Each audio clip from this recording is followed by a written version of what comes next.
Thank you అధ్యక్ష. అధ్యక్ష, గౌరవనీయులు పెద్దలు, దివంగత ప్రధానమంత్రి మాన్యులు డాక్టర్ మన్మోహన్ సింగ్ గారికి నివాళులర్పించే ఈ సందర్భంగా ముందుగా ముఖ్యమంత్రి గారు ప్రవేశపెట్టిన సంతాప తీర్మానానికి పూర్తిగా మా పార్టీ తరపున మద్దతు తెలియజేస్తూ డాక్టర్ మన్మోహన్ సింగ్ గారికి భారతరత్న ఇవ్వాలి అని ఏదైతే వారు ప్రతిపాదన పెట్టారో దానికి కూడా సంపూర్ణంగా మా మద్దతు ప్రకటిస్తూ తప్పకుండా ఈ భారతరత్న అనే పురస్కారానికి గౌరవానికి వారు ఖచ్చితంగా అర్హులనే మాటను కూడా మా పార్టీ కూడా సమర్థిస్తూ వారి ప్రతిపాదనను పూర్తి స్థాయిలో ఏకీభావం తెలియజేస్తా ఉన్నాం అధ్యక్ష. అధ్యక్ష, మన్మోహన్ సింగ్ గారి గొప్పతనాన్ని, మన్మోహన్ సింగ్ గారి యొక్క సామర్థ్యాన్ని, మన్మోహన్ సింగ్ గారి యొక్క తెలివితేటల్ని మొట్టమొదటగా గుర్తించింది కూడా మన తెలంగాణ బిడ్డ పివి నరసింహారావు గారు అనేది నిర్వివాదం అధ్యక్ష.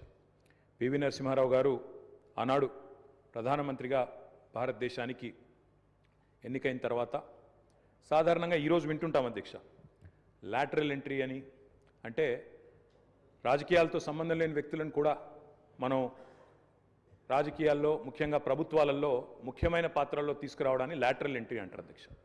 కానీ ఈ లాటరల్ ఎంట్రీ అనే విధానాన్ని ఆనాడు పివి నరసింహారావు గారు తీసుకొచ్చి రాజకీయాలతో సంబంధం లేని ఒక ఆర్థికవేత్త, ఆర్బీఐ గవర్నర్గా పనిచేసిన ఒక మంచి తెలివైన ఒక ఆర్థికవేత్త మనకు అందుబాటులో ఉన్నారని చెప్పి గుర్తించి గౌరవించి వారిని ఆర్థిక మంత్రిగా ఆనాడు నియమించారు అధ్యక్ష. ఆర్థిక మంత్రిగా నియమించబడ్డ తర్వాత డాక్టర్ మన్మోహన్ సింగ్ గారు ఆనాడు 1991లో అనుకుంటాను అధ్యక్ష, సబ్జెక్ట్ టు కరెక్షన్, బడ్జెట్ ప్రవేశపెడుతున్నప్పుడు ఒక గొప్ప మాట అన్నారు.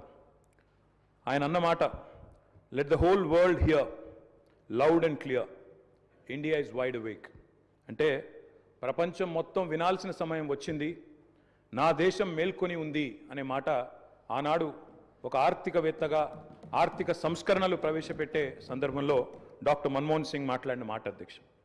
అధ్యక్ష, ఆ మాటలు, ఆయన సిద్ధాంతం, ఆనాటి పివి నరసింహారావు గారి నాయకత్వం ఇవాళ ఈ దేశంలో సమూలమైన సంస్కరణలు తెచ్చింది. ఈ దేశంలో ఎన్నో రకమైన విప్లవాత్మకమైన మార్పులు కూడా వచ్చినాయి అధ్యక్ష. కేవలం 15 రోజులు మాత్రమే ఫారెక్స్ నిలువలు ఉన్న ఆనాటి పరిస్థితి నుంచి మొత్తం ప్రపంచం అంతా ఆశ్చర్యపోయే స్థాయికి దేశాన్ని పరిగెత్తించిన ఆర్థిక సంస్కరణశీలి డాక్టర్ మన్మోహన్ సింగ్. అనవసరపు డాంబికాలు, అనవసరపు ఆర్భాటాలు లేకుండా, హడావుడి లేకుండా సింపుల్ లివింగ్, హై థింకింగ్ అనే మాటకి పర్యాయ పదంగా డాక్టర్ మన్మోహన్ సింగ్ గారిని మనం చెప్పుకోవచ్చు అధ్యక్ష. అధ్యక్ష, loyalty is a very rate. Loyalty అనేది, విశ్వాసం అనేది ఇవాళ రాజకీయాల్లో చాలా అరుదైన పదం అధ్యక్ష. అట్లాంటిది తనకు అండగా నిలబడ్డ మరి కాంగ్రెస్ పార్టీకి జీవితాంతం సేవలు అందించిన ఒక మహానుభావుడు డాక్టర్ మన్మోహన్ సింగ్. ఎందుకంటే ఒక ఆర్థిక మంత్రిగా, తర్వాత ప్రధానమంత్రిగా 10 ఏళ్ల పాటు పనిచేసి మరి పూర్తి స్థాయిలో ఆ పార్టీ అధికారం కోల్పోయిన తర్వాత కూడా అంతే స్థాయిలో నమ్మకంగా, ఇందాక ముఖ్యమంత్రి గారు చెప్పినట్టు అవసరమైతే ప్రజాస్వామిక నిరసన కార్యక్రమాల్లో కూడా ఆ పార్టీ తరఫున ఒక సభ్యుడిగా పాల్గొన్న ఒక అభ్యుదయవాది, ఒక నిరాడంబర మనిషి డాక్టర్ మన్మోహన్ సింగ్. అధ్యక్ష, ఆయన ప్రధానమంత్రిగా ఉన్న కాలంలోనే మా నాయకుడు, మా పార్టీ అధ్యక్షులు, తెలంగాణ తొలి ముఖ్యమంత్రి కేసీఆర్ గారు దాదాపు ఒక 1.5 సంవత్సరాల కాలం పాటు వారి క్యాబినెట్లో మంత్రిగా కూడా పనిచేశారు అధ్యక్ష.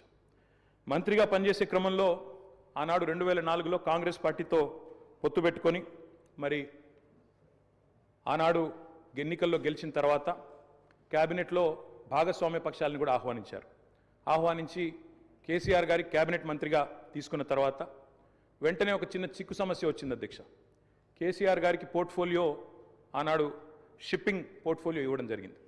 ఇస్తే వెంటనే డిఎంకే వాళ్ళు, అప్పుడు వాళ్ళు ప్రధాన భాగస్వామ్య పక్షం యూపీఏలో, వాళ్ళు వెంటనే అభ్యంతరం లేవనెత్తినారు. మీరు మాకు కమిట్మెంట్ ఇచ్చారు, మాకు ప్రామిస్ ఇచ్చారు, మీరు వెంటనే మరి వారికి ఎట్లా ఇస్తారో అని అభ్యంతరం పెడితే కేసీఆర్ గారు ఒక్క క్షణం కూడా సంకోచించకుండా వెంటనే మన్మోహన్ సింగ్ గారి దగ్గరికి వెళ్ళి, డాక్టర్ గారు, నేను వచ్చింది పదవుల కోసమో పోర్ట్ఫోలియోల కోసమో కాదు, నేను వచ్చింది నా తెలంగాణ కోసం అని చెప్పి వారికి తిరిగి ఆ షిప్పింగ్ పోర్ట్ఫోలియోని ఇస్తే ఆ రోజు మన్మోహన్ సింగ్ గారు అన్న మాట అధ్యక్ష, చంద్రశేఖరరావు గారు, మీరు ఏ నిబద్ధతతో, ఏ సిద్ధాంతం కోసం, ఏ రాష్ట్రం కోసం అయితే వచ్చారో అది ఫలించాలి అని మనసారా నేను కోరుకుంటున్నాను. ఇవాళ ఈ నిర్ణయం మీరు ఏదైతే తీసుకున్నారో దీనివల్ల కూడా మీకు కూడా గొప్ప గుర్తింపు, గౌరవం వస్తుంది. మీరు ఒక కర్మయోగిగా గుర్తించబడతారని చెప్పి కూడా వారు చెప్పడం జరిగింది. అధ్యక్ష, తదనంతరం 2004 నుంచి 14వ సంవత్సరంలో ఎప్పుడైతే తెలంగాణ రాష్ట్రం ఏర్పడ్డదో పెద్దలు చెప్తారు అధ్యక్ష, nothing can stop an idea who's time has come. అంటే ఒక గొప్ప ఆలోచనకు, ఒక అరుదైన సందర్భానికి సమయం వచ్చినప్పుడు ప్రపంచంలో ఏ శక్తి దాన్ని ఆపలేదు అధ్యక్ష. అట్లా మన్మోహన్ సింగ్ గారు కూడా నమ్మారు కాబట్టే ఆనాడు తెలంగాణ ఉద్యమంలో ఉన్న నిబద్ధత, తెలంగాణ ఉద్యమానికి ఉన్న బలం, తెలంగాణ ప్రజల యొక్క పోరాట స్ఫూర్తి ఇవన్నీ కూడా అర్థమైనాయి కాబట్టే 14లో ఆనాడు అనివార్య పరిస్థితుల్లో తెలంగాణ రాష్ట్ర ఏర్పాటు జరిగినప్పుడు అప్పుడు మన్మోహన్ సింగ్ గారి నాయకత్వంలో జరిగింది. తప్పకుండా మేమందరం కూడా దాన్ని మర్చిపోము అధ్యక్ష. అధ్యక్ష, ఒక్క మాట ఇవాళ గుర్తు చేసుకోవాల్సిన అవసరం ఉంది. మన్మోహన్ గారి నిబద్ధత గుర్తు చేసే సందర్భంలో సరిగ్గా ప్రధానమంత్రిగా వారు ఎన్నికైన తర్వాత 6 నెలలకి పెద్దలు మా పార్టీ అధ్యక్షులు కేసీఆర్ గారు ఆనాటి కేబినెట్ సహచరుడిగా వారికి ఒక ముఖ్యమైన డెలిగేషన్ నేను తీసుకొని వస్తున్నాను సార్, దయచేసి మాకు సమయం ఇవ్వండి అని అడిగినారు. ఇది నేను చెప్పేది మీరు పేపర్లో కూడా చూసుకోవచ్చు అధ్యక్ష. డిసెంబర్ 18, సరిగ్గా 20 సంవత్సరాల కిందట, డిసెంబర్ 18, 2004వ సంవత్సరం అధ్యక్ష. టైం ఇచ్చారు ఆయన. ఇస్తే సార్ మాకు 5 నిమిషాలు కాదు, నేను ఒక ముఖ్యమైన బృందాన్ని తీసుకొస్తున్నా, ఆర్ కృష్ణయ్య గారు, అదేవిధంగా వకులాభరణం కృష్ణమోహన్ రావు గారు, ఇట్లా కొంతమంది మా దగ్గర బలహీన వర్గాల కోసం పనిచేసే నాయకులు ఉన్నారు, వారందరినీ తీసుకొని వస్తున్నాను, దయచేసి ఒక అర్ధగంట 45 నిమిషాలు సమయం ఇవ్వండి అన్నారు. అంటే మన్మోహన్ సింగ్ గారి గొప్పతనం ఏంటంటే అధ్యక్ష, సమస్య తీవ్రత తెలుసుకున్న తర్వాత ఓబీసీలకు అన్ని రాష్ట్రాల్లో మంత్రిత్వ శాఖలు ఉన్నాయి, కేంద్రంలో కూడా ఓబీసీ వెల్ఫేర్ మినిస్ట్రీ పెట్టాలి అని మన్మోహన్ సింగ్ గారి దగ్గరికి కేసీఆర్ గారు డిసెంబర్ 18, 2004 నాడు ఒక బృందాన్ని తీసుకొని వెళ్తే 45 నిమిషాల సమయం ఇచ్చిన ప్రధానమంత్రి గారు గంటన్నర సేపు వారితో గడిపినారు అధ్యక్ష. గంటన్నర సేపు మొత్తం విషయం అర్థం చేసుకోవడానికి, అధ్యయనం చేయడానికి గంటన్నర సేపు వారితో గడిపి తప్పకుండా నేను చూస్తాను అని చెప్పి వారు చెప్పిన మాట కూడా నేను గుర్తు చేస్తా ఉన్నా అధ్యక్ష. అధ్యక్ష, ఎన్నో అడ్డంకులు, ఎన్నో అభ్యంతరాలున్నా వాస్తవం మరి మన్మోహన్ సింగ్ గారు ప్రజాస్వామిక ఉద్యమాలకు అండగా నిలబడ్డారు. ఎన్నడూ కూడా ఆయన మరి ఎన్నడూ కూడా ఎన్ని ఒత్తిళ్లకు లోనైనా కూడా సంస్కరణల బాట నుంచి వెనుకకు తగ్గలేదు. We can call him the silent architect of modern India. ఆయనకు పేర్లు పెట్టారు అధ్యక్ష. మన్మోహన్ కాదు, ఈయన మౌనమోహన్ సింగ్ అన్నారు. రకరకాలుగా మాట్లాడారు, కానీ ఆయన పాటికి ఆయన పనిచేసుకుంటూ పోయినాడు. ఏమేం సంస్కరణలు దేవాలో తీసుకుంటూ వచ్చినారు. వారు తెచ్చిన సంస్కరణలు కూడా చాలా విప్లవాత్మకమైన సంస్కరణలు. ఇప్పుడే డిప్యూటీ సీఎం గారు కూడా చెప్పారు. తప్పకుండా చాలా సంస్కరణలు కూడా వారు తెచ్చారు. ఎంతమంది ఎన్ని రకాలుగా ఆయనను అవమానించే ప్రయత్నం చేసినా నిజంగా చెప్పాలంటే ఆకాశం స్థాయి తగ్గదు అధ్యక్ష. అవమానం చేస్తే ఆకాశం స్థాయి తగ్గదు. ఎన్ని నిందలు వేసినా మహోన్నతులు తొనకరు బెనకరు. అటువంటి స్థితప్రజ్ఞతను మనం డాక్టర్ మన్మోహన్ సింగ్లో చూసాం. ఇవాళ మన్మోహన్ సింగ్ గారి గురించి మాట్లాడుకునేటప్పుడు తప్పకుండా మన తెలుగు బిడ్డ, మన తెలంగాణ బిడ్డ పివి గురించి కూడా మనం గుర్తు చేసుకోవాలి అధ్యక్ష. మేము మొన్న మా పార్టీ అధ్యక్షులు పెద్దలు కేసీఆర్ గారి ఆదేశం మేరకు పార్టీ వర్కింగ్ ప్రెసిడెంట్గా నేను, నాతో పాటు మా గౌరవ రాజ్యసభ సభ్యులు అందరం కూడా వారి ఇంటికి పోయాం, నివాళులు అర్పించాం. తెల్లారి అంత్యక్రియల్లో మేము కూడా పాల్గొన్నాం అధ్యక్ష. మొత్తం అంత్యక్రియలు ముగిసిన తర్వాతనే వారి కుటుంబాన్ని కలిసి పరామర్శించి మా తరపున కూడా సానుభూతిని చెప్పి వచ్చినాం అధ్యక్ష. కానీ అక్కడ పోయినప్పుడు ఒక మాట మాత్రం కొంత బాధ అనిపించింది అధ్యక్ష. మన్మోహన్ సింగ్ గారికి మొన్న జరిగిన వారికి గౌరవప్రదమైన వీడ్కోలు ఢిల్లీలో మన తెలంగాణ బిడ్డ పివి గారికి దక్కలేదు అనే బాధ మాత్రం కొంత అనిపించింది అధ్యక్ష. దయచేసి నేను ముఖ్యమంత్రి గారిని కోరుతా ఉన్నా, ఇది తెలంగాణ శాసనసభ. ఇప్పుడు మీరు అన్నారు తీర్మానం భారతరత్న అన్నారు, సంతోషం. అదే మాదిరిగా విగ్రహం పెడదామన్నారు.